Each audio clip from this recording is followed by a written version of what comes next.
So first point என்ன அப்படின்னு பார்த்தீங்கன்னா சேஞ்ச் ஓவருங்க. அதாவது ஒரு படமாகட்டும், இல்லை அந்த படத்தில் இருக்க கதையாகட்டும், இல்லை அந்த கதைக்கு ட்ராவல் பண்ணிகிட்டு இருக்க ஒரு கேரக்டர் ஆகட்டும், ஒரு ரூட்டில் போயிட்டுருப்பாங்க. அந்த ரூட்லேருந்து நெக்ஸ்ட் லெவல் போகிறதுக்காக அவங்க எடுக்கக்கூடிய ஒரு சுச்சுவேஷன் தான் இந்த சேஞ்ச் ஓவர் அப்படின்னே சொல்லலாம். அதாவது ஃபர்ஸ்ட் ஹாஃபில் பார்த்தீங்கன்னா கதை ஒரு இடத்துல ட்ராவல் ஆகிட்டு இருக்கும். அந்த கதையிலேருந்து வேறு ஒரு ரூட்டை பிடிச்சி ஒரு கேரக்டர் போகும் பார்த்தீங்களா, அதுதான் பார்த்தீங்கன்னா சேஞ்ச் ஓவர் அப்படிங்கிற மாதிரி சொல்லுவாங்க. இது உங்களுக்கு புரிஞ்சுக்கிறதுக்கு கொஞ்சம் கஷ்டமாக இருக்கும். ஆனால் தமிழ் சினிமாவில் நிறையா படத்தில் இது தான் நடக்கும். ஸோ இன்டர்வல் வரைக்கும் ஒரு விஷயம் நடந்துகிட்ருக்கும். இன்டர்வலில் பார்த்தீங்கன்னா ஹீரோவோ வில்லனோ இனிமேல் நான் மாற்றி காட்டுறேன் அப்படிங்கிற மாதிரி ஒரு சேஞ்ச் ஓவர் ஒன்று நடக்கும். அண்ட் பார்த்தீங்கன்னா செகண்ட் ஹாஃபில் பார்த்தீங்கன்னா அந்த சேஞ்ச் ஓவர் கண்டினியூ ஆகும். ஃபஸ்ட் ஹாஃப்க்கும் செகண்ட் ஹாஃப்க்கும் ஒரு முக்கியமான பாயிண்ட்டாகவே இருக்கும் இந்த இன்டர்வல் அப்படிங்கிறது. அதுதான் பார்த்தீங்கன்னா இந்த சேஞ்ச் ஓவர். சரி, ஓகே, ஒரு சின்னதாக எக்ஸாம்பிள் சொன்னால் நீங்கள் ஈஸியாக பிடிச்சிருவீங்க. என்ன எக்ஸாம்பிள் அப்படின்னா கத்தி படத்தை வந்து நீங்கள் எடுத்துக்கோங்க. கத்தி படத்தில் பார்த்தீங்கன்னா அந்த கேரக்டர் இருக்கும் இல்லையா, கதிரேசன் அப்படிங்கிற கேரக்டர். அவர் பார்த்தீங்கன்னா அந்த வயசானவங்க வந்து லிட்டராக ஏமாற்றிட்டு இருப்பார். பணத்தை மட்டும் அடிச்சுட்டு போயிடலாம் அப்படிங்கிற மாதிரி பெருசாக அவங்கள பற்றி யோசிக்க மாட்டார். அவர் பணத்தை மட்டும் நம்ம தூக்கிட்டு எப்படியாவது ஒன்று வெளியூர் போயிடலாம் அப்படிங்கிற மாதிரி தான் யோசிப்பார். அப்போது பார்த்தீங்கன்னா அவங்க யார், அந்த வயசானவங்களாம் யார், எதுக்காக போராடிட்டு இருக்காங்க அப்படிங்கிற மாதிரி விஷயம் தெரியும். அண்ட் அப்போ பார்த்தீங்கன்னா ஒரு ஃபைட் சீன் ஒன்று நடக்கும். அந்த ஃபைட் சீனுக்கு அப்புறம் அந்த கேரக்டர் சேஞ்ச் ஆகும். கதையே டோட்டலாக சேஞ்ச் ஆகும்.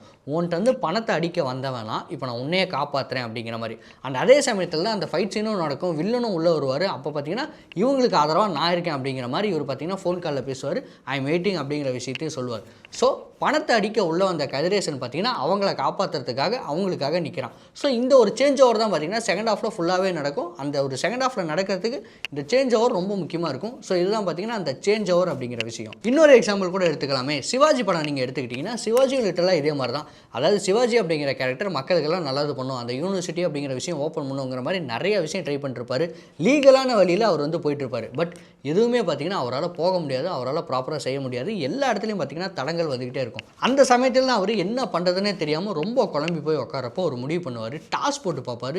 பூ விழுந்தா பூப்பாதை, சிங்கம் விழுந்தா சிங்கப்பாதை அப்படிங்கிறப்போ கரெக்டாக பார்த்தீங்கன்னா அந்த சிங்கம் அப்படிங்கிற விஷயம் வரும். அந்த இடத்துல தான் இனிமேல் சிங்கப்பாதை அப்படிங்கிற மாதிரி சொல்லுவார். ஸோ அந்த இடத்துல பார்த்தீங்கன்னா கதையை டோட்டலாக சேஞ்ச் ஆகும். இவ்வளோ நாள் பார்த்தீங்கன்னா ஒரு பாசிட்டிவான ஒரு லீகலான ரூட்டில் போயிட்டு இருந்த ஒரு ஹீரோ இப்போது இல்லீகலான ரூட்டில் போக போகிறாரு. அதாவது மக்களுக்காக நான் என்ன வேணால் பண்ணுவேன், அடிதடினா அடிதடி, இல்லை ஒரு நார்மலாக பேச்சுவார்த்தை அப்படின்னா பேச்சுவார்த்தைங்கிற ஒரு லெவலுக்கு போவார்.